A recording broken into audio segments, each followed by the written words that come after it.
die eerste lesie vir my graad 4, 5 en 6 in hierdie Grendel tydperk wat ons nou deurgaan.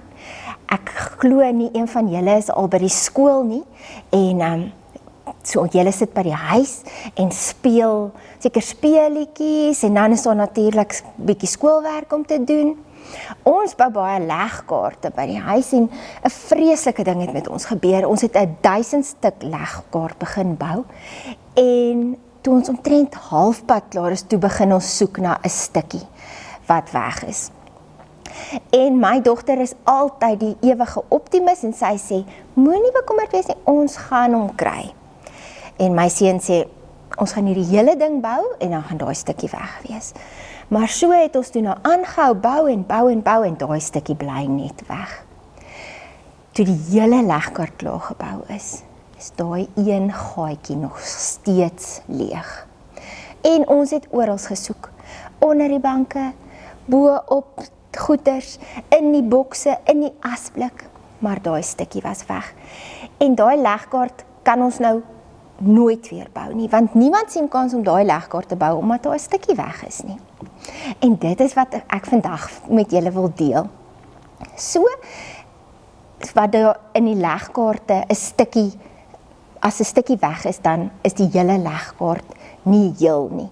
So werk dit ook met die kerk. Elkeen van ons het 'n spesiale plekkie in die liggaam van Christus. En as jy nie daar is nie, dan is jou plekkie leeg. So ek wil vir julle vandag 'n stukkie lees uit Handelinge. As julle kan onthou waar ons geëindig het laas keer, was dat Jesus aan die kruis gesterf het en toe opgevaar het na die hemel toe, en voor hy opgevaar het, het hy vir sy disippels gesê, gaan wag in Jerusalem, ek gaan vir julle die Heilige Gees stuur.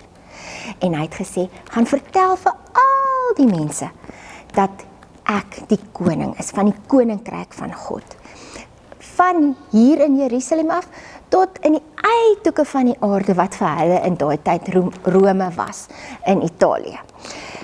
En hulle het toe begin om klein groepies te vorm, wat soos 'n kerk is, waar hulle saam met mekaar gesels het, die wat vir Jesus geken het, het hulle vertel wat Jesus gedoen het, en so het daar klein kerkies, oralste in Jerusalem en die dorpies om Jerusalem begin vorm.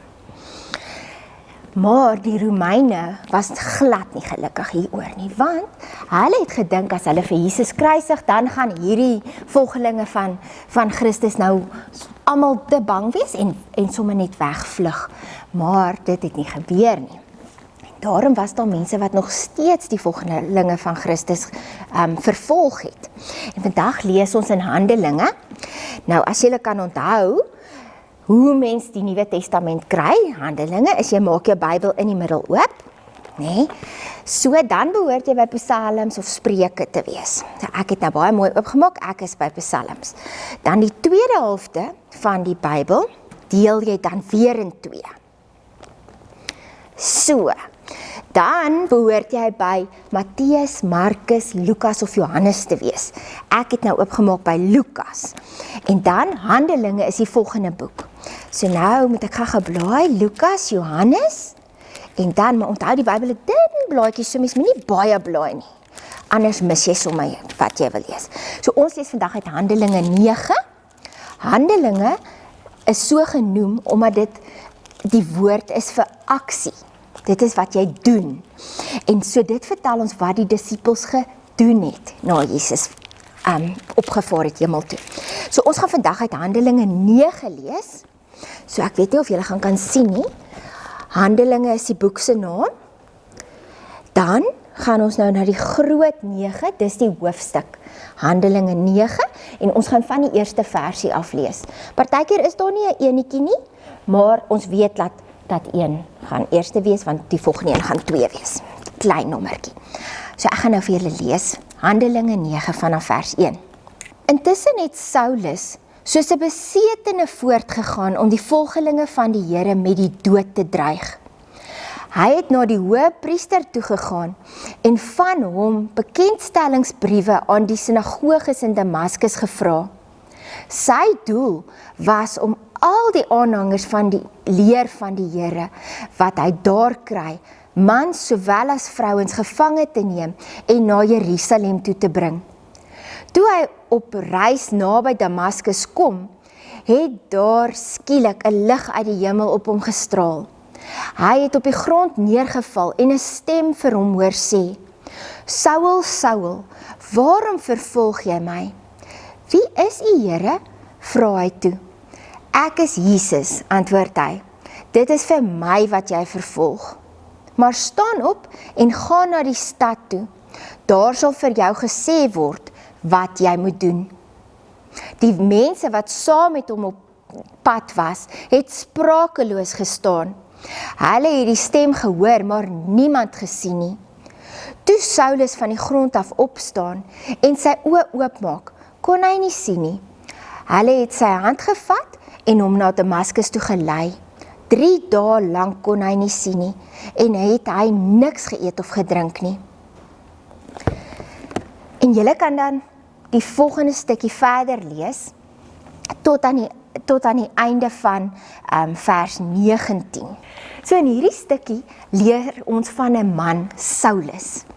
Nou Saulus is 'n Joodse man gewees. Hy was 'n fariseer. Nou 'n fariseer was 'n Jood wat gedink het hulle is baie spesiaal. Hulle het die Bybel baie goed geken. Dit was mos die eerste 5 boeke van ons Bybel, die wet.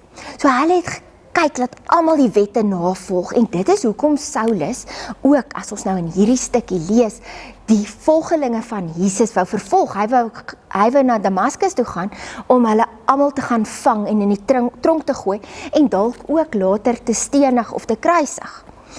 Saulus was 'n Romeinse burger, so hy het ook vir die Romeine gewerk. En in hierdie stukkie, as ons nou lees, dan vra ons altyd, wanneer is dit geskryf? En ons het nou al klaar gepraat, dat dit in die Nuwe Testament is, na Jesus gekruisig is. En dan moet ons ook vra, wie het hierdie geskrywe?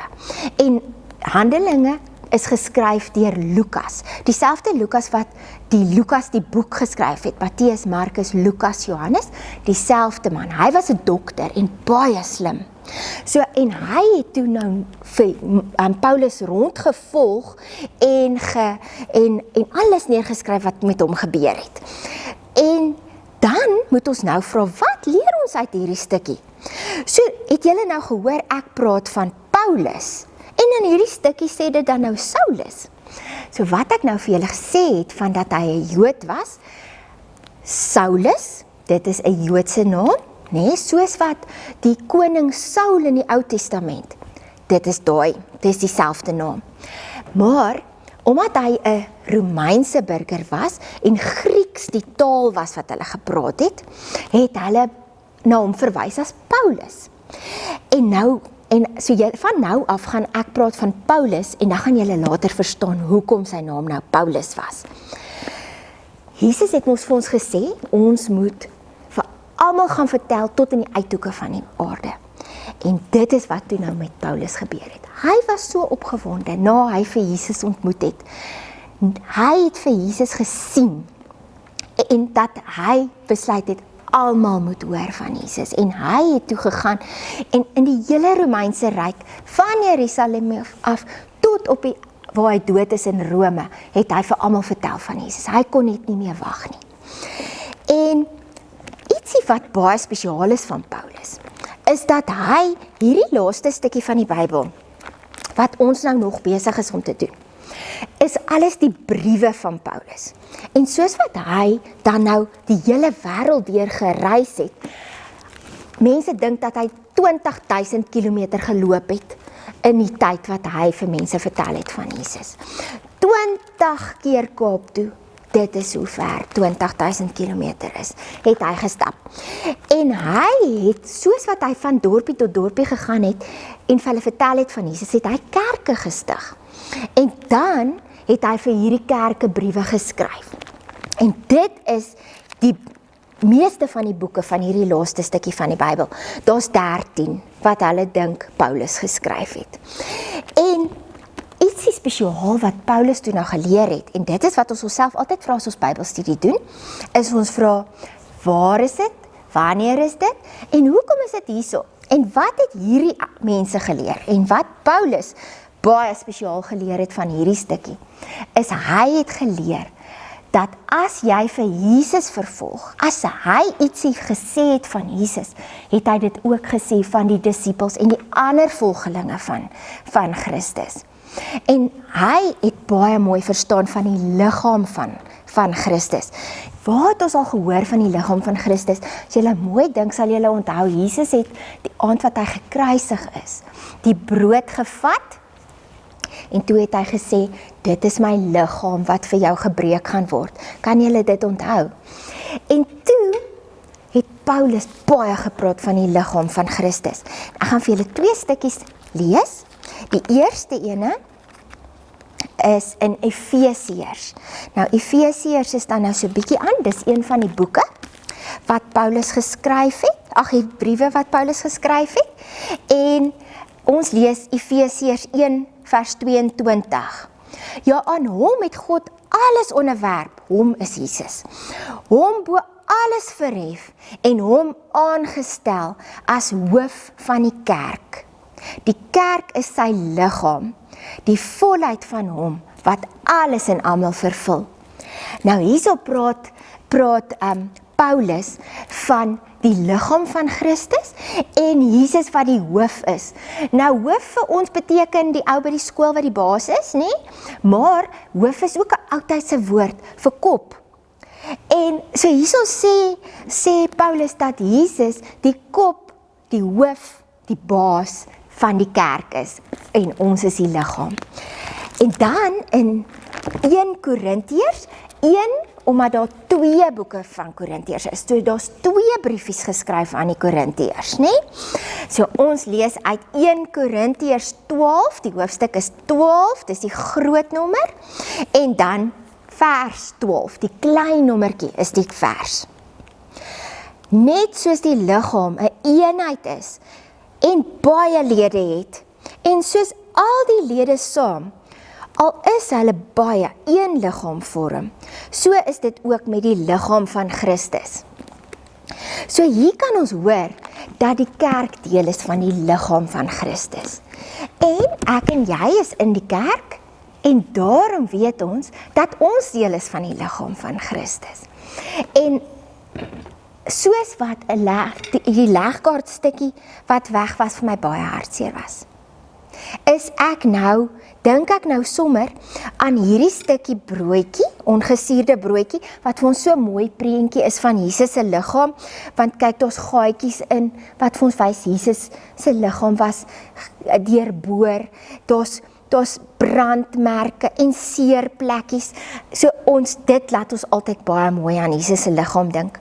En hier is nou baie mooi, volmaakte, perfekte liggaam van Christus, en as ons nou 'n stukkie afbreek, so ek gaan nou vir my stukkie afbreek, en dan, kom ons sê, hierdie stukkie is joune. Kyk, jou stukkie kan nie inpas in my stukkie nie. Kan julle sien? Dan gaan dit soos die legkaart stukkie wees wat in die verkeerde plekkie ingesit is. Nee, maar jou stukkie pas perfek, nie as hom verkeerd om insit, so in jou plekkie in, sien?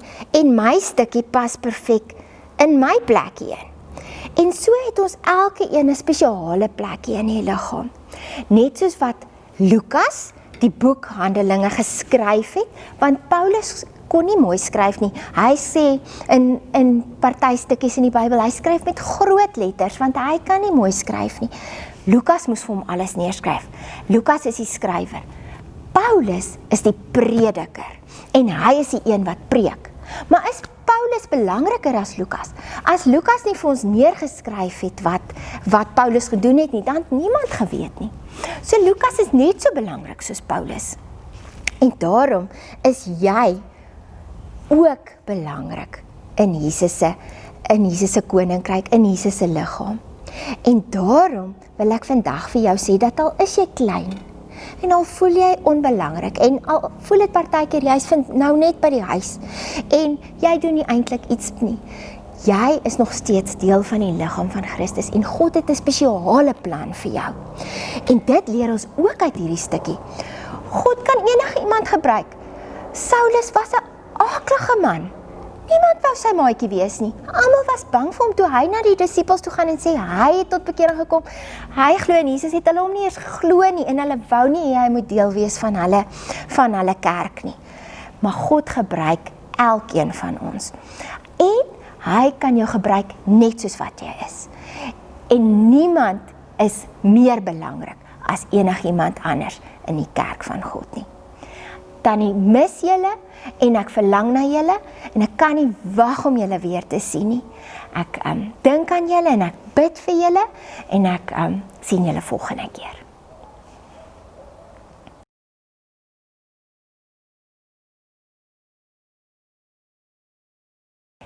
Dankie julle dat julle kom kyk het na die Sondagskoolles. Julle moet elke week op die webwerf kyk om te kyk of daar nuwe goedjies op is.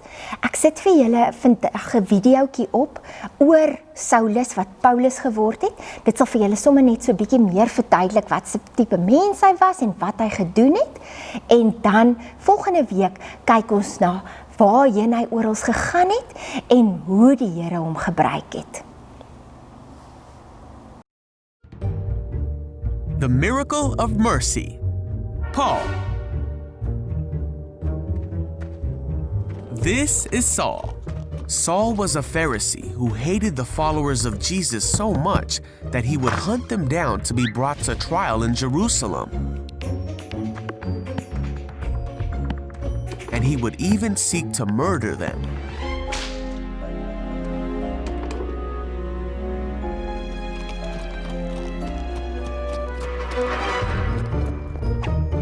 Saul was uttering threats with every breath, and he was eager to kill the Lord's followers. So he went to the high priest. He asked him to write a letter to the Jews in Damascus that would allow him to arrest any Christians he found there. He wanted to bring them, both men and women, back to Jerusalem in chains.